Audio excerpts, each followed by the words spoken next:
Prayer 101, a beginner's guide. Prayer is a powerful tool for connecting with God and developing a strong spiritual practice. It can be used for a variety of purposes, including expressing gratitude, asking for guidance, and seeking comfort. No matter what your faith or beliefs, prayer can be a meaningful part of your spiritual journey. Prayer is a form of communication with God.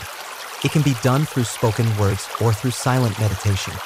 It can be done in a group setting or in private. Prayer can be formal or informal, and it can be used to express gratitude, ask for guidance, or seek comfort. The most common form of prayer is spoken prayer. This is when you speak directly to God, either out loud or in your head.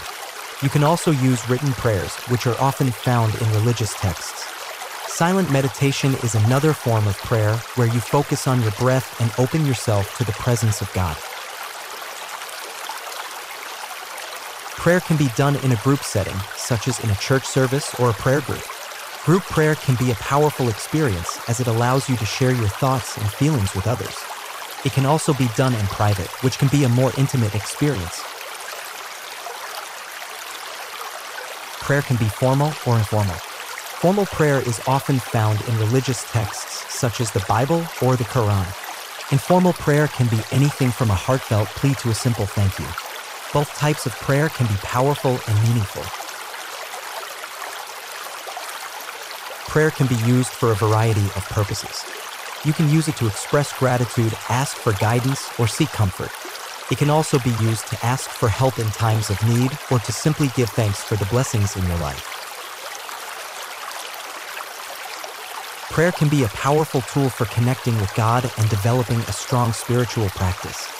No matter what your faith or beliefs, prayer can be a meaningful part of your spiritual journey. By taking the time to pray, you can open yourself up to the presence of God and experience a deeper connection with the divine. Prayer is a personal practice, and there is no right or wrong way to do it. You can use spoken words, written prayers, or silent meditation. You can pray in a group setting or in private. No matter how you choose to pray, it can be a powerful and meaningful experience.